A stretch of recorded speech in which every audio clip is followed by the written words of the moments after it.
আসসালামু আলাইকুম, কেমন আছেন সবাই? আজকে একটা ব্যতিক্রমী একটা কথা নিয়ে আমি এসেছি।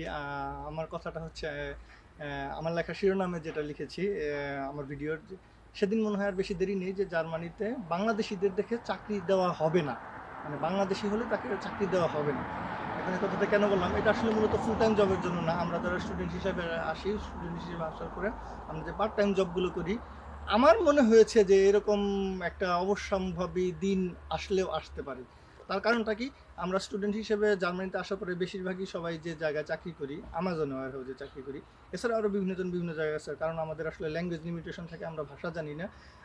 অনেকে রেস্টুরেন্টে কাজ করতে চায় না বা অন্যান্য অন্য কাজ পাওয়া যায় না। সো আমাজনের কাজটা সহজেও পাওয়া যায়, আবার হচ্ছে এর জন্য ল্যাঙ্গুয়েজ লাগে না, মানে জার্মান ল্যাঙ্গুয়েজ লাগে না, ইংরেজি হলে চলে। সো আমাজনে আপনারা সবাই জানেন যে জার্মানিতে ঘন্টা হিসেবে পে করে। তো এটার আমরা আসলে সদ্ব্যবহারের চেয়ে দুর্ব্যবহার বেশি করি, কারণ অপব্যবহার বেশি করি। ঘন্টা হিসেবে পে করা হয়, মানে আমরা ঘন্টাটা পার করতে পারলেই হলো। কিন্তু এটা আসলে উচিত না। আহ, হ্যাঁ, আমি নিজেও হয়তো অনেক সময় আমি একটু আস্তে কাজ করি বা ফাঁকিবাজি করি, কিন্তু তার একটা লিমিট আছে। আমরা এখন কাজকর্মটা এমন পর্যায়ে নিয়ে গেছি যে সেটা আসলে সবার চোখে পড়ে যে বাঙালি ছেলেপেলেরা, ছাত্ররা কাজ করে না, তারা ফাঁকি দেয়। আহ, এই চোখে পড়াটা পড়া যাবে না। আমি ওয়াশরুমে গেলাম, তারা কখনো কিছু বলে না, কিন্তু তাই বলে ওয়াশরুমে যদি আমি 25 মিনিট 30 মিনিট থাকি তাহলে এটা চোখে পড়বে আর কি। এই জিনিসটা তাদের মাথায় চলে আসবে। আমাকে এক লাইন থেকে আরেক লাইনে কাজ করতে বললে এখানে আমাদের মূলত বিভিন্ন প্যাকেজ স্ক্যান করতে হয়, কার্টুনে রাখতে হয়, এই ধরনের কাজ করতে হয়। সো আমি এখানে যাচ্ছি না, দাঁড়িয়ে আছি, আমি কিছু করছি না। আমাকে ইনস্ট্রাক্টর বলছে যে তুমি এই লাইনে কাজ করো, এই লাইনে কাজ করো।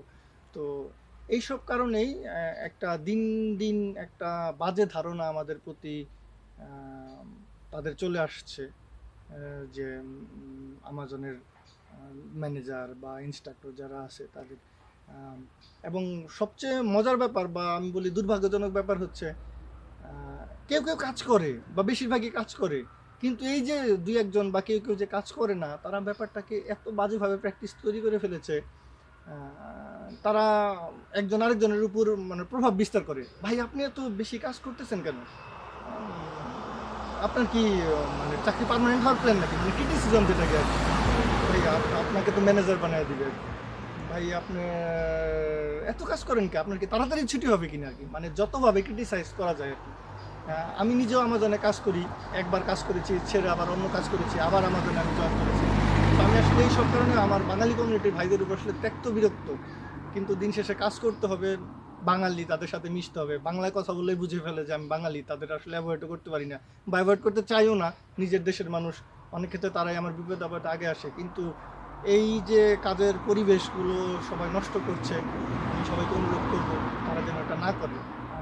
ওনারা নিজেরা কাজ করুক বা না করুক, অন্যকে প্রভাবিত না করা, ক্রিটিসিজম না করা, এই কাজগুলো যেন না করে। এবং সামনে যারা জার্মানি আসবেন তারাও আশা করি এই বিষয়গুলো খেয়াল রাখবেন আর কি। আমরা কাজ করব, আমাদের যতটুকু সামর্থ্য, যতটুকু এফিসিয়েন্সি আছে আমরা সব ততটুকুই দেওয়ার চেষ্টা করব। আমাদের যতটুকু বিশ্রাম বা নেওয়ার, যদি ইভেন আমি যদি ফাঁকিবাজিও করি সেটাও করব। সেটা যেন অন্যের চোখে না পড়ে, সেটা যেন আমরা যেন অন্যের চক্ষুশূল না হই, এবং একভাবে যেন তারা এমনভাবে বলতে না পারে যে বাঙালি ছেলেপেলেদের আমরা কাজ দেব না। আশা করি আমার কথাটা সবাই বুঝতে পেরেছেন। ধন্যবাদ সবাইকে।